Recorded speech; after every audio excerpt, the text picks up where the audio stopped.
안녕하십니까. 이번 관세법 2차 모의고사 8분의 1범위 해설 시작하도록 하겠습니다.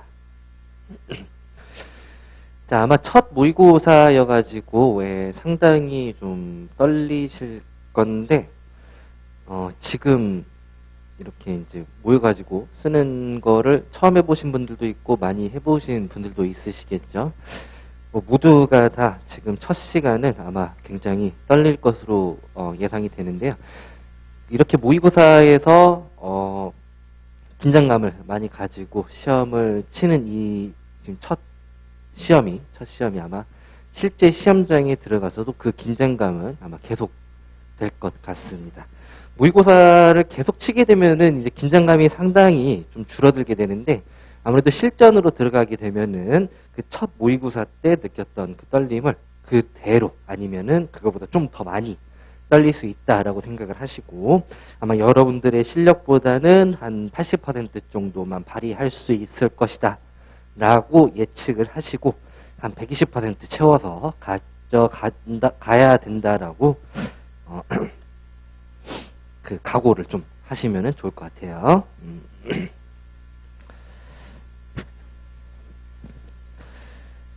자, 첫 번째 문제 보도록 하겠습니다.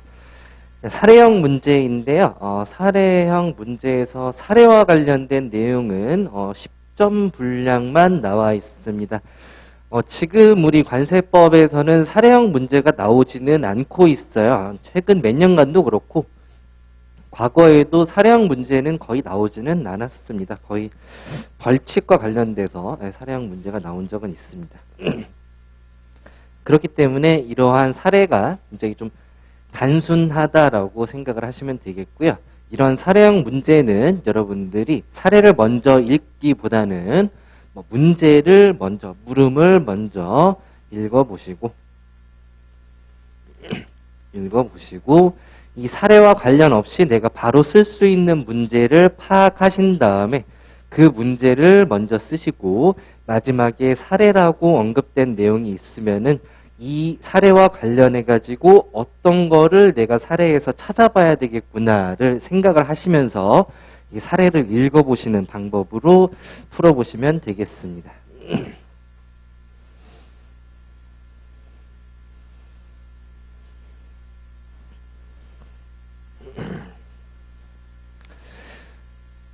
자, 물음 1번부터 보도록 할게요. 납세 신고와 납세 신고한 세액에 대한 세관장의 심사, 납세 신고와 세액에 대한 세관장의 심사. 자, 그리고 심사와 관련해서 수입신고 수리 전 세액심사 대상 물품의 종류는 제외한다라고 되어 있네요. 사전 세액심사 대상 물품의 종류 제외한다. 그러니까 기획지정부령으로 정하는 그 물품에 대해서는 쓰지 않아야 되겠죠. 자, 그 다음 두 번째, 세관장이 부가징수하는 내국세 등과 관련한 법 적용의 우선순위에 대하여 쓰시오입니다. 세관장이 부가징수하는 내국세 등과 관련한 법 적용의 우선순위라고 했으니까 목차 물음 1에서는 세 가지 목차가 나오면 되겠네요.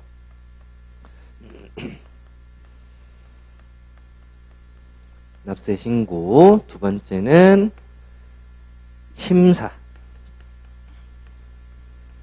그 다음에 세 번째는 내국세 등이라고 목차를 달아보도록 하겠습니다. 자, 목차 같은 경우에는 여러분들이 시간이 좀 없을 수 있기 때문에 이 문제를 다 쓰시는 것도 좋긴 하겠지만, 시간이 없는 경우를 대비해서 이렇게 간단하게 목차를 구성을 해주시면 좋을 것 같아요. 자, 처음 납세 신고와 관련된 거는 어떤 걸 쓰면 되냐면은 이제 38조의 1항 납세 신고 부분 쓰시면 되겠죠. 자, 물품을 수입하고자 하는 자는, 근데 물품과 관련해 가지고는 39조의 부가고지 대상 물품은 제외한다라는 말 써주셔야 되겠죠. 수입하고자 하는 자는 세관장에게 납세 신고를 하여야 한다. 신고를 하여야 한다. 자, 이렇게 써주시면 되겠고, 그리고 추가적으로 여러분들이 서술할 수 있는 내용은 플러스 시행령 부분까지 같이 써주시면 되겠습니다. 시행령과 관련해 가지고는 신고를 하는데 신고서를 제출을 해야 된다라는 내용하고, 그 다음에 그 신고서라고 하는 것은 수입 신고서의 기재사항 플러스 신고서의 수입 신고서 기재사항 플러스 다음 네 가지 사유, 네 가지 기재사항 같이 써주시면 되겠죠. 자, 두 번째 심사와 관련된 것은 첫 번째 이 법에 따른 확인사항 등 아니면 기재사항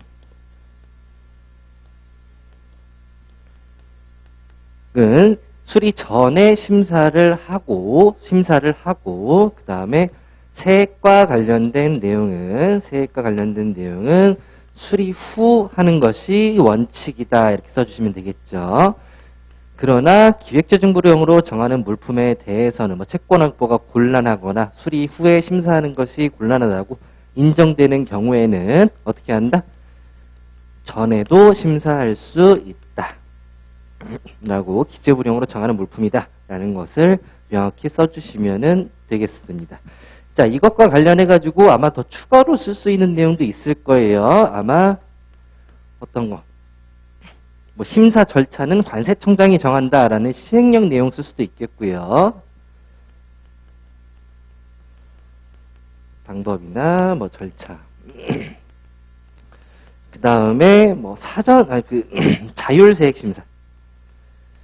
자율세액심사를 쓰실 수도 있는데 지금 자율세액심사는 세관장의 심사가 아니죠. 그렇기 때문에 자율심사 같은 경우에는 쓰셔도 추가 점수를 얻기에는 좀 무리가 있다라고 생각이 듭니다. 자, 그 다음 내국세 등 보도록 하겠습니다. 내국세 등. 자, 내국세 등과 관련해서 세관장이 부가징수하는 내국세 등과 관련한 법 적용의 우선순위에 대해서 쓰시오. 이 내용은 상충이 먼저 떠오르죠. 그렇죠? 상충. 수입 물품에 대하여 세관장이 부가징수하는 내국세 등이 뭐와 관련해 가지고 부가징수 환급과 관련하여 내국세법하고 관세법하고 상충되는 경우에는 상충 시에는 관세법이 우선된다. 요 내용 써주시면 되겠습니다. 자, 그리고 여기에서 이제 내국세 등과 관련해 가지고는 추가적으로 여러분들이 쓰실 수 있는 내용이 내국세 등은 그러니까 수입 물품에 대하여 세관장이 부가징수하는 내국세 등은 절차의 편의를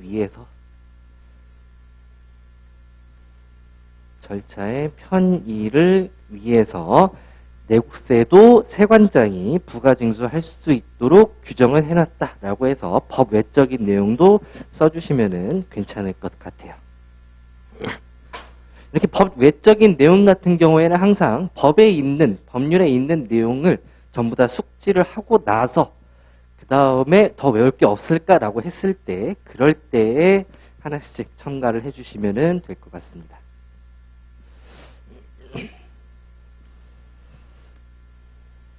자, 이렇게 해서 물음 1번은 끝났고요.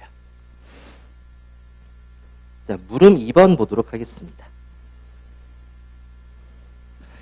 자, 납세 신고한 세액, 신고 납부한 세액에 대하여 납세 의무자가 부족세액이 있음을 알게 된 경우 세액의 변경 규정에 대하여 쓰시오. 두 개가 나왔죠?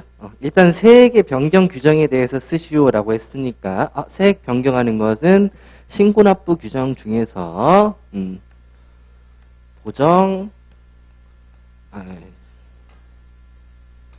정정, 네, 보정, 수정 이렇게가 있겠죠. 그리고 경정 청구를 통한 경정 이렇게 있을 것 같습니다.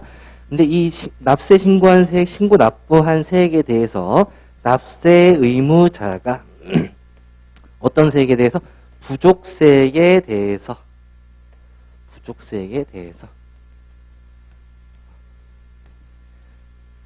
부족세액이 있음을 알게 된 경우 세액의 변경이라고 했으니까 납세 의무자와 관련된 내용이 아닌 납세 의무자가 세액을 변경하는 내용이 아닌 경정과 관련된 내용은 빼주셔야 되겠고요. 그리고 과다납부 세액을 알게 된 경우는 아니니까 경정 청구와 관련된 내용도 빼주시면 되겠습니다. 그러면은 나머지 정정, 보정, 그 다음에 수정에 대해서 써주시면 되겠죠. 자, 정정 같은 경우에는 어떤 경우죠? 납세 신고를 한 세액에 대해서 납부 전 과부족을 알게 된 경우, 그쵸? 과부족이 있음을 알게 된 경우 어떻게 한다? 세액을 정정할 수 있다라고 되어 있습니다. 정정이 가능하다. 이 경우 납부기한이 나와야 되겠죠? 납부기한 같은 경우에는 당초 납부기한으로 한다. 법적 구조에 따른 당초 납부기한으로 한다.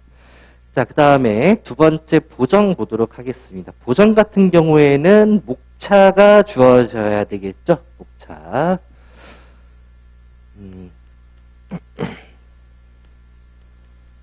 보정 신청, 그 다음에 보정 통지, 그 다음에 보정 이자, 그 다음에 가산세. 이런 목차로 써주시면 되겠습니다. 그래서 보통 이자가 이렇게 해가지고 저는 암기식 같은 것도 이렇게 만들어 놓긴 했어요. 자, 보정 신청 보도록 하겠습니다. 납세 의무자가 언제 세액이 부족하다는 것을 알게 됐을 때 신고 납부한 세액이 부족하다는 것을 알게 되었을 때 어떻게 한다? 보정 신청할 수 있다. 자, 그 다음에 보정 통지와 관련된, 여기서 이제 그 내용이 빠져 있네요. 납부와 관련된 목차가 빠졌네요. 자, 그 다음 보정 통지 같은 경우에는 어떻게?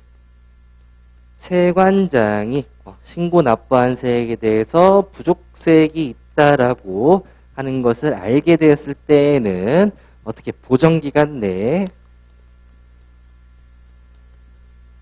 보정 통지할 수 있다. 보정할 것을 통지할 수 있다. 이 경우 납세 의무자는 보정 신청을 하여야 한다. 이렇게 되어 있죠.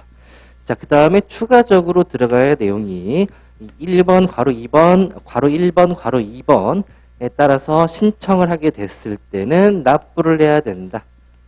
언제까지? 보정 신청한 날의 다음 날까지 납부를 해야 된다. 까지 써주시면 되겠습니다. 자, 그 다음 가산세란다. 이자 보도록 하겠습니다.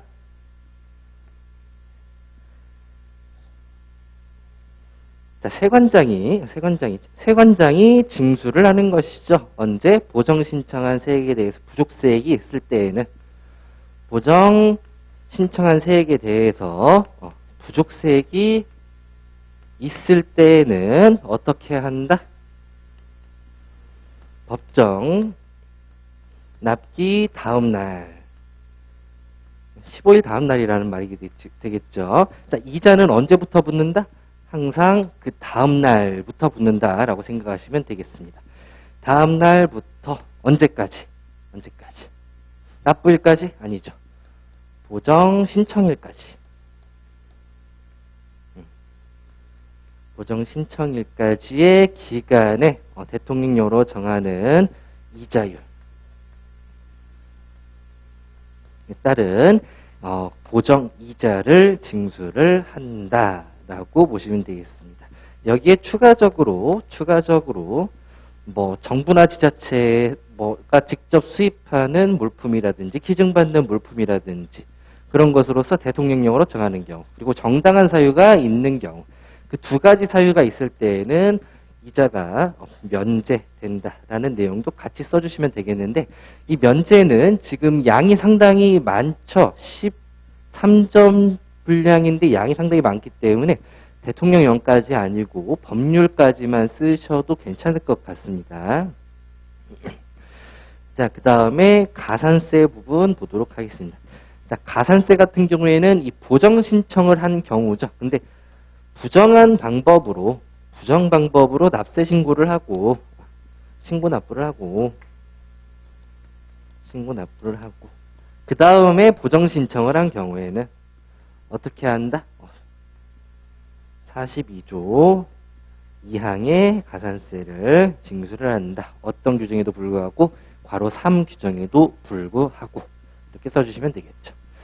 자, 수정 같은 경우에는 역시 납세 의무자가 세액이 부족한 경우에는, 여기서는 이제 뭐 알게 된 경우 이렇게는 그 표현이 안 되어 있는데 그냥 알게 된 경우로 이렇게 통일을 하셔도 상관없겠습니다. 그렇게 하시더라도 나중에 회독수가 많아지게 되면 이 수정 부분에서 알게 된 경우는 빠질 수 있어요. 역시 세액이 부족한 경우에는 어떻게 한다? 세관장에게 수정 신고를 할 수 있다. 언제부터 언제까지? 보정기간이 지난 날부터 제척기간 만료일까지라고 그래가지고 기간과 관련된 내용 나와 있죠. 그리고 납부는 어떻게 한다? 수정 신고한 날에 다음 날까지 납부한다. 이렇게 써주시면 되겠습니다. 이렇게 해서 13점. 자, 그 다음에 물음 3번 보도록 하겠습니다. 물음 3번. 이건 또 같이 봐야겠네요. 자, 상기 사례에서 세관장이 납세 의무자 A로부터 체납세액을 징수하기 위한 방법에 대하여 설명하시오. 그럼 여러분들은 어떤 걸 떠올리면 되는 거예요? 일단 체납세액이라고 생각을 했으니까 처음에 담보가 있는지 여부 체크를 해야 되겠죠. 그리고 담보가 없을 경우에 관세 등의 징수와 관련된 내용, 국세징수법 그리고 국세기본법의 예에 따른다라는 강제징수와 관련된 내용을 떠올려 봐야 되겠죠. 자, 그리고 세 번째는 세관장의 내국세에만 체납이 되었을 때 세무서장한테의 인계.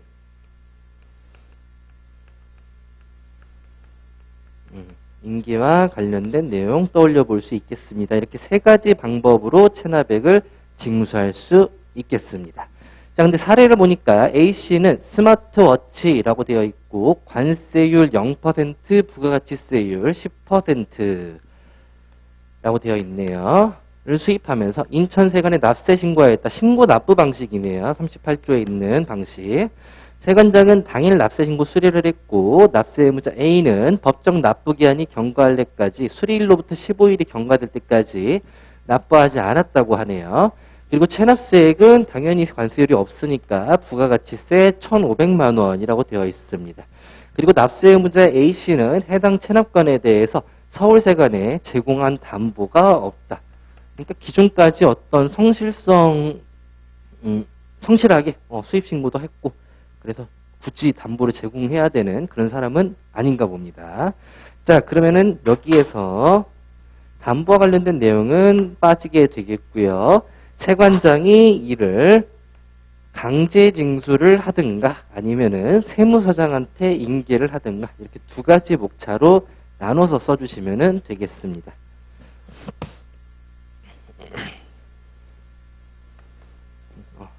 담보 등이 없는 경우에 징수라고 해가지고 법제 26조 내용 써주시면 되겠죠. 이때 뭐 강제징수비를 징수한다 써주시면 되겠고요.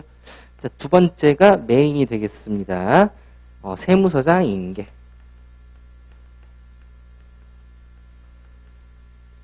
이거 같은 경우에는 목차가 의의라고 해서 법률에 있는 내용 관할 세무서장이 징수하게 할 수 있다라고 써주시면 되겠고, 두 번째는 요건 써주시면 되겠습니다. 요건. 요건에는 두 가지가 있을 거예요. 긍정적인 요건하고 부정적인 요건이 있을 겁니다. 자, 긍정적인 요건은 어떻게 됐죠? 내국세만을 체납하고 1천만 원을 초과한 경우에는 보니까 부가가치세 1,500만 원이니까 1천만 원이 초과되었네요. 긍정적인 요건은 만족을 했습니다. 자, 그 다음에 부정적인 요건은 어떤 게 있습니까? 뭐 불복이 진행 중이거나 아니면 회생인가 계획에 따라서 회생 중이거나 그리고 강제징수 중이거나 아니면 압류 매각이 유예거나 유예거나 이러한 사유에 해당을 하게 되면은 세무서장이 징수하게 할 수 없게 되겠죠. 자, 세 번째는 절차가 되겠습니다. 자, 절차. 세무서장한테 신청을 하는데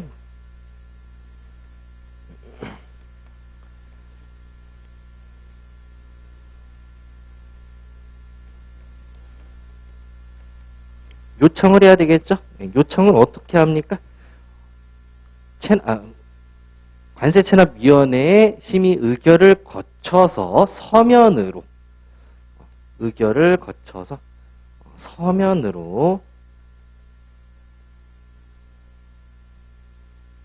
세무서장한테 요청을 해줘야 되겠습니다. 자, 그 다음에 두 번째 통지와 관련된 내용. 자, 통지는 두 가지로 나눠질 수 있어요. 세무서장이 징수를 한 경우하고 세무서장이 징수를 하지 못한 경우 두 가지로 나눠지는데, 징수를 하게 된 경우에는 이 사실을 세관장한테 통지를 해줘야 되겠고요. 세무서장이 징수를 하지 못한 경우에는 세무서장이 세관장하고 그 다음에 체납자한테 모두 다 통지를 해줘야 되겠습니다. 요청할 때도 마찬가지죠. 세관장이 그 체납자한테 역시 통지를 해준다. 이렇게까지 써주시면 되겠습니다.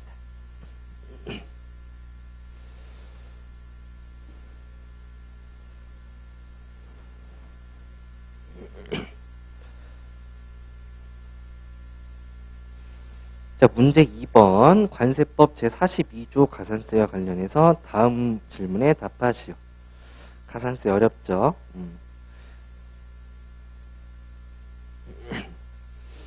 자, 가산세의 의의와 법적 성격. 자, 이렇게 의의와 법적 성격은 뭉뚱거려서 써주셔도 되겠습니다. 자, 가산세라고 하는 것이 우리가 행정벌이라고 하는데요.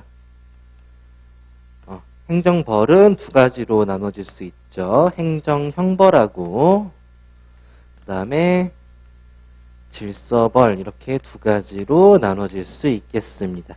그래서 가산세 같은 경우에는 일종의 행정벌에 해당하는데 질서벌에 해당하는 과태료와도 유사하다라고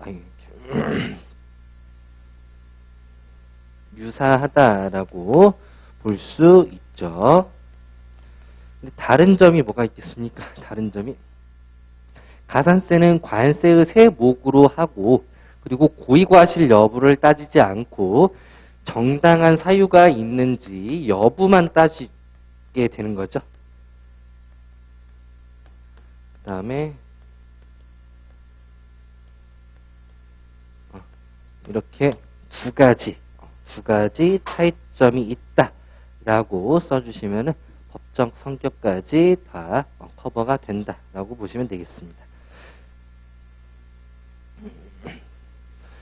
자, 그 다음 물음 2번 보도록 하겠습니다. 법제 42조 가산세 부과 사유와 가산세 계산 방법에 대해서 쓰시오. 본문이 각 항의 본문이 부과 사유가 되겠고요. 그 다음에 각 호가 계산 방법이 되겠죠.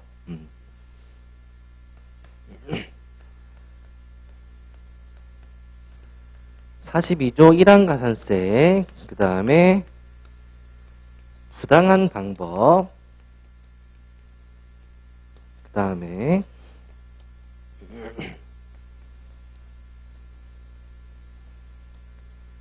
무신고 가산세. 이렇게 보시면 되겠습니다.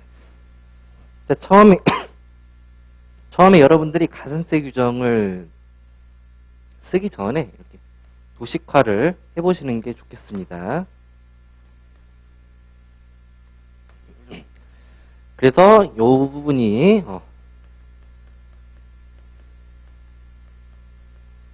신고 납부라고 보시면 되겠고, 여기가 법정 납기라고 생각을 하시면 되겠죠. 자, 그리고 무신고 가산세 같은 경우에는 최초에 수입이 들어오게 됐죠. 수입이 그냥 그 신고 없이 수입이 들어오다 보니까 신고 없이 수입이 들어오다 보니까 어떤 게 없습니까? 법납기라는 게 존재하지 않아요. 법정 납부기한이라는 게 존재하지 않게 되고, 여기는 해당 관세액과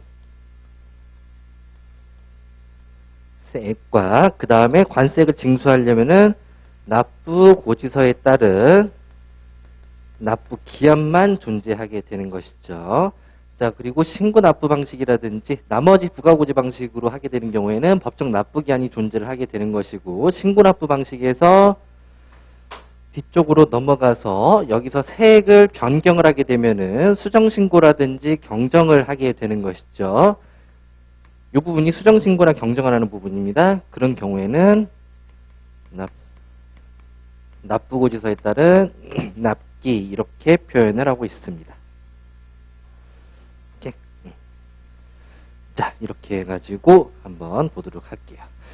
자, 42조 1항 같은 경우에는 어떠한 가산세죠? 사유가 뭡니까? 미납부세액 또는 법정 납부기한까지 납부하지 아니한 세액은 미납부세액이라고 하죠. 그 다음에 부족세액.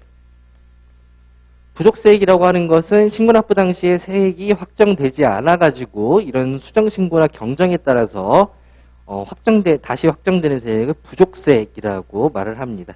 이 부족세액이 발생했을 때 다음에 1호, 2호를 합한 세액을 가산세로 징수한다 라고 표현을 하고 있습니다. 그러면서 첫 번째 이때 신고를 부족하게 했으니까 경정이라고만 할게요. 경정을 할 때 부족세액이 발생을 하겠죠. 부족세액을 징수하면서 플러스 부족세액 곱하기 10%.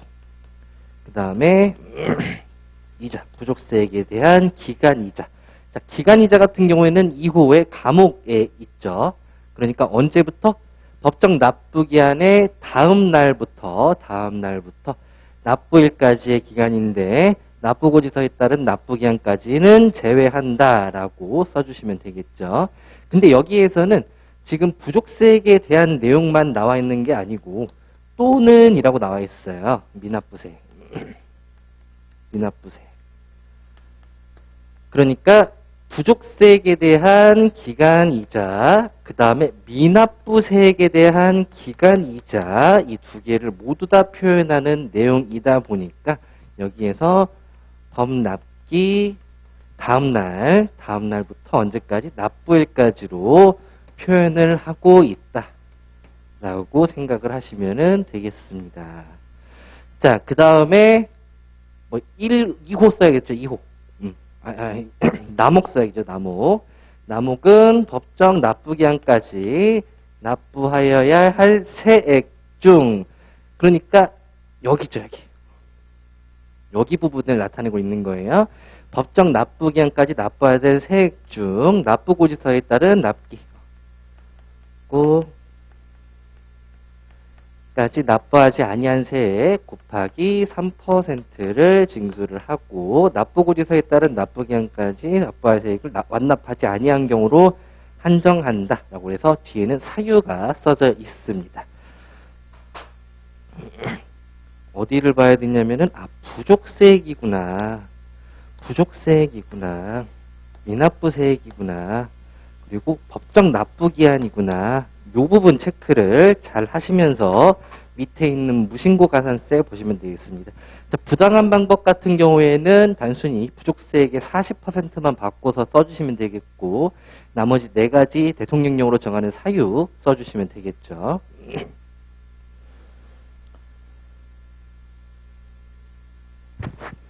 자, 무신고 가산세 같은 경우에는 어떤 물품에 한정돼 있어요? 무신고라고 하는 것은 법제 16조 1호부터 11호까지 전부 다 무신고에 들어왔을, 무신고로 수입된 물품을 말하거든요. 근데 그러한 물품에 대한 가산세가 아니고 16조 11호에 해당하는 물품에 한정이 됩니다. 이런 거를 무신고 가산세를 징수를 해요. 다만 어떤 물품은 빠집니까? 241조 5항에 해당하는 여행적 휴대품이라든지 이사물품에 대한 가산세, 그리고 정당한 사유가 있는 경우, 이런 물품 같은 경우에는 그러하지 아니하다라고 해서 여기 이 무신고 가산세에서는 빠져 있죠. 그러면서 계산식 보도록 하겠습니다. 자, 계산식 같은 경우에는 어떻게 부족세액의 10% 아니죠. 부족세액이 아니고 해당 관세.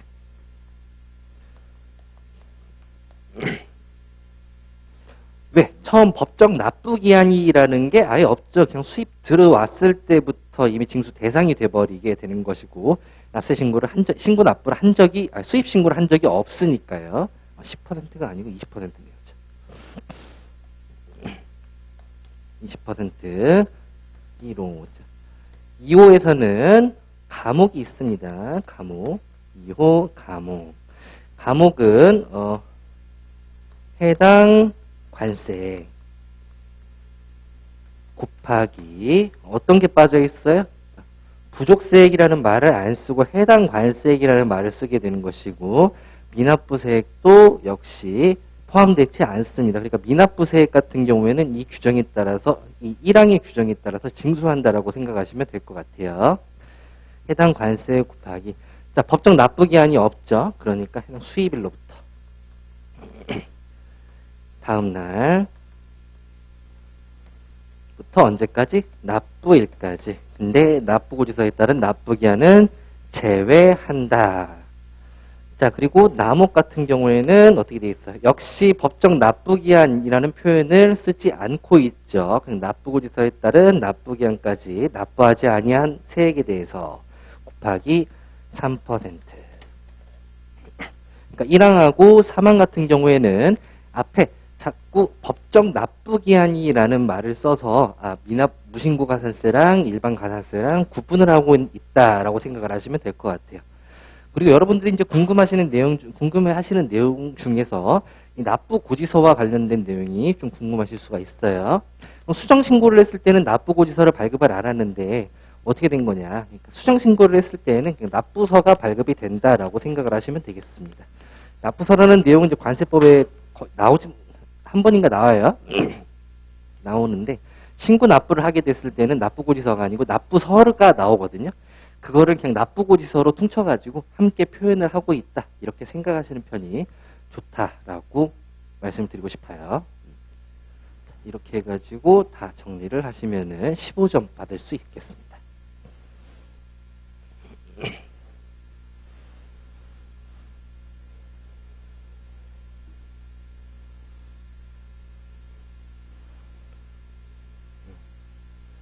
자, 그 다음에 물음 3번 가산세 감면사유 6가지 쓰시오. 가산세 감면사유가 수리 전 납부하고 그 다음에 수리 전에 수정신고하거나 경정을 한 경우라고 해가지고 하나 써주시면 되겠고, 여기가 이제 전액 감면사유가 되겠죠? 전액 감면사유. 그 다음에 잠정가격 신고, 잠정가격 신고를 기초로 납세 신고를 하고 거기에 따라서 납부한 세액을 수정하는 경우. 두 번째, 아까 국가나 지자체와 관련된 내용. 네 번째, 정당한 사유가 있는 경우. 다섯 번째, 특권자, 아크바 결과 통보를 받은 경우로서 이 결정 전 수입 신고한 내용에 대해서 2개월 전, 결정일로부터 2개월 이내에 수정 신고를 한 경우. 그 다음에 또 뭐 있죠? 감면 사전세액 심사 대상 중 감면율이나 아니면은 감면 대상을 잘못 적용해가지고 관세를 징수하는 경우, 그럴 때는 이렇게 6가지 써주시면 되겠죠. 그럴 때는 가산세를 감면해 줄 수 있다. 어떤 가산세? 42조 1항의 가산세를 감면할 수 있다. 여기까지는 전액 감면이 되겠고요. 이렇게 두 개는 징벌적 성격의 가산세라고 하니까 10%를 감면해 준다라고 보시면 되겠죠. 그 다음에 나머지 같은 경우에는 뭐 수정 신고를 보정 기간이 지난 날로부터 1년 6개월 이내에 한 경우에는 어떻게 이자 부분을 감면을 해주는 것이고, 그 다음에 과세전 적부 심사를 했는데 위원회에서 결과 통지를 늦게 해준 경우, 그랬을 때도 역시 이자의 50%를 감면을 해주더라. 그래서 8가지 사유를 다 숙지를 하고 계시면 되겠습니다. 자, 물음 4번 가산세 부가징수 절차와 감면 절차에 대하여 기술하시오라는 내용이 되겠습니다. 자, 가산세를 부가징수하는 절차는 관세의 부가징수 절차를 적용한다라고 몇 조죠? 4조 사망 내용을 써주시면 되겠고, 감면 절차와 관련된 내용은 보정이자 면제 절차를 준용한다라고 써주시면 되겠고, 보정이자 면제 절차를 같이 써주시면 되겠죠. 그렇게 해가지고 30점 문제는 끝났습니다. 자, 문제 3번. 관세법상 납세 신고를 한 세액에 대해서 원칙적인 납부기한과 그 다음에 월별 납부 절차, 그 다음에 납부기한이 공휴일 등에 해당하는 경우 기한의 계산에 대해서 쓰시오라는 내용이 되겠습니다. 자, 납세 신고를 한 세액에 대해서 원칙적인 납부기한이라고 하는 것은 첫 번째, 납부기한. 그 다음에 월납 절차. 그냥 월별 납부와 관련된 거 다 쓰면 되겠죠. 그 다음에 기한의 계산 쓰시면 되겠죠.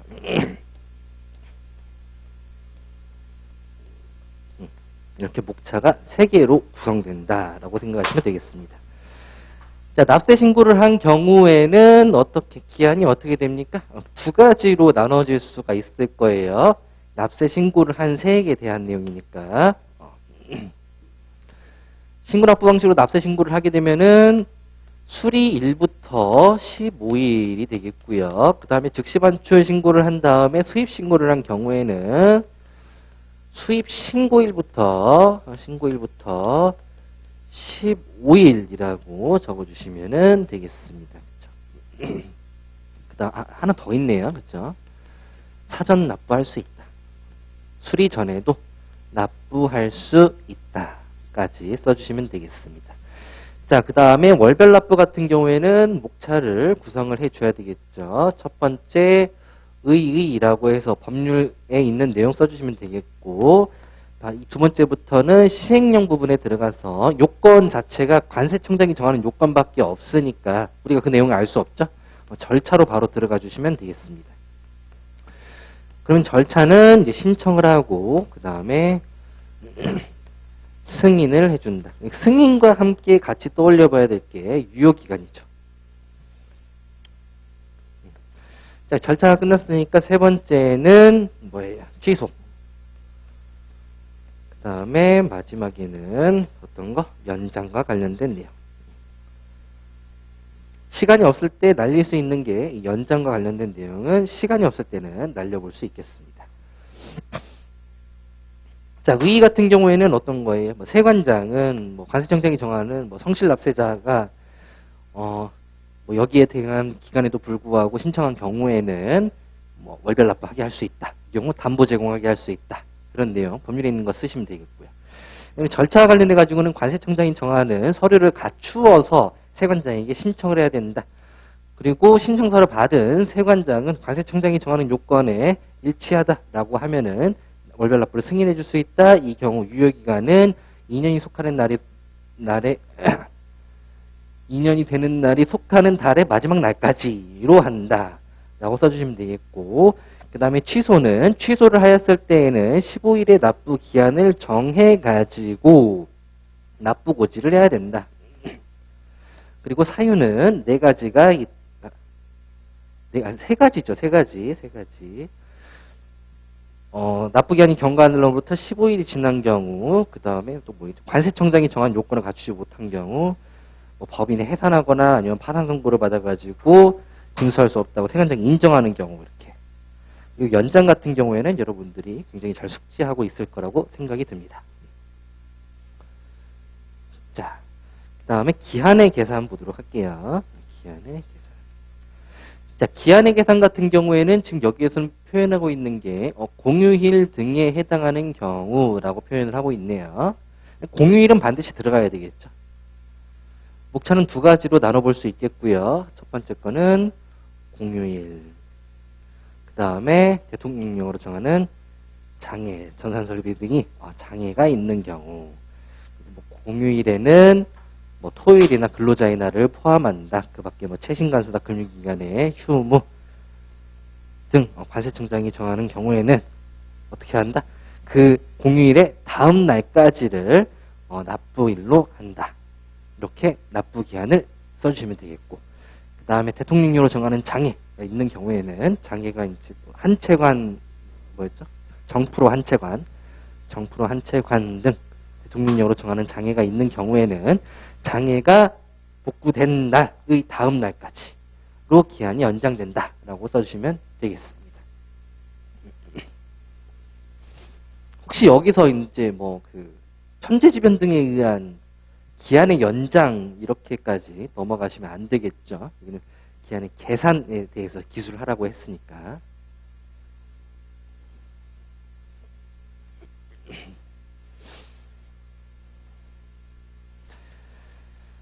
자, 문제 4번. 관세법상 납세 의무 성립 요건에 대하여 간략하게 설명하고 특별 납세 의무자와 관련하여 종류 11가지 쓰시고, 그 다음에 특별 납세 의무자를 규정하는 사유에 대하여 설명하시오가 되겠습니다. 설명하는 내용이 이제 두 개가 들어가 있네요. 설명.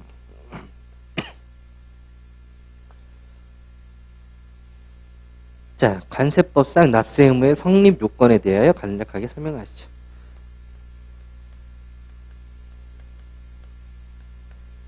첫 번째 목차가 되겠고요. 그 다음에 두 번째는 납세 의무자라고 쓰는 게 더 나을 것 같아요.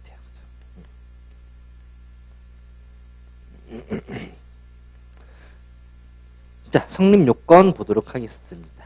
자, 과세 요건 4가지를 써주시면 되겠죠. 성립을 하기 위해서는 첫 번째 과세 물건, 그 다음에 과세 물건의 확정 시기 써주시면 되겠고, 자, 그 다음에 두 번째는 어떤 거? 과세 표준이랑 환율 써주시면 되겠고, 세율과 관련된 내용, 그 다음에 납세 의무자는 밑에서 언급을 같이 해주시면 되겠죠. 여기서 간략하게 언급을 해도 상관은 없겠습니다.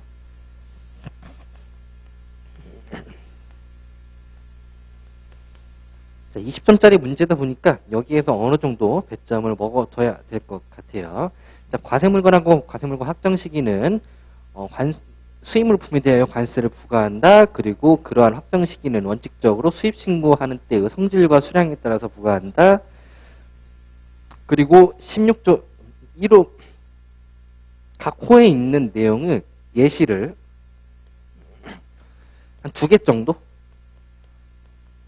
해당하는 경우에는 이때는 수입 신고 없이 수입 사실이 발생했죠. 발생하였으므로 별도로 또의 확정 시기를 두고 있다. 이라고 쓰시면 되겠습니다. 자, 그 다음에 과세 표준.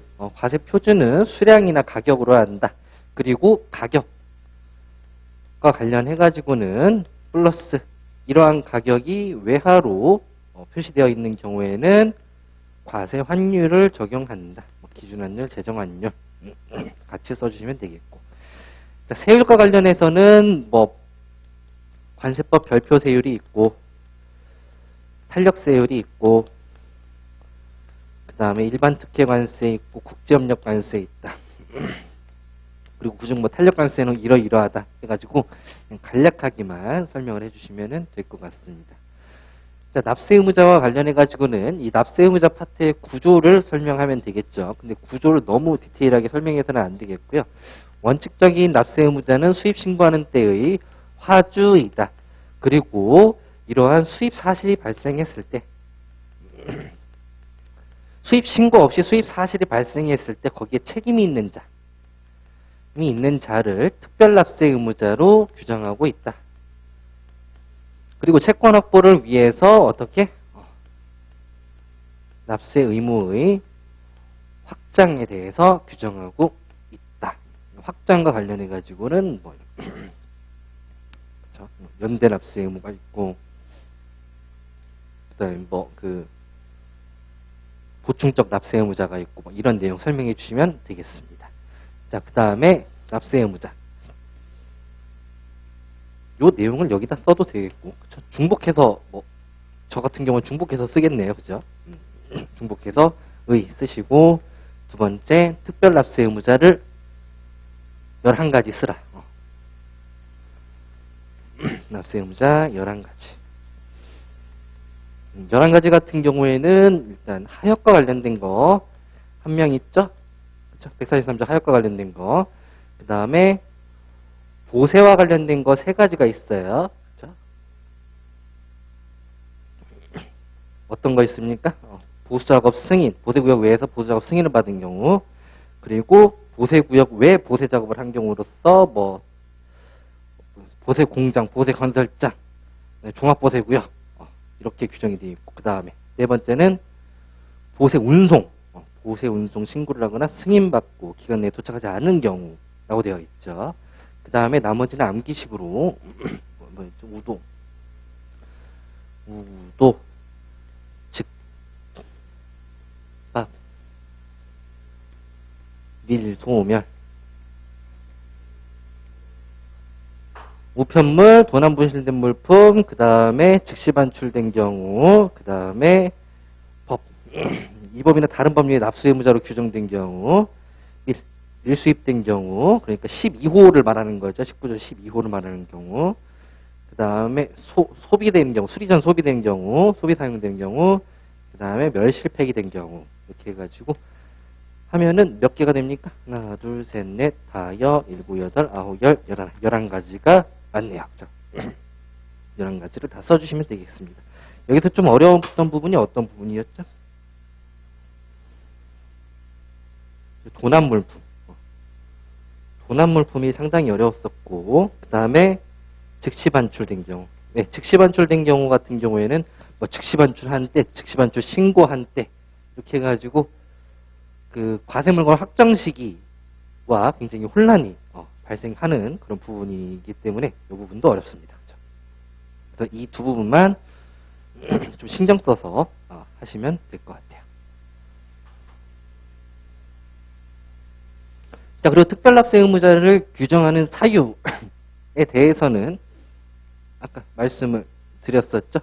수입 신고 없이 수입된 물품에 대해서 그 수입 사실에 책임이 있는 자를 특별히 규정하여 원칙적인 납세 의무자인 화주가 있음에도 불구하고 별도로 규정하고 있다. 이렇게 써주시면 되겠습니다.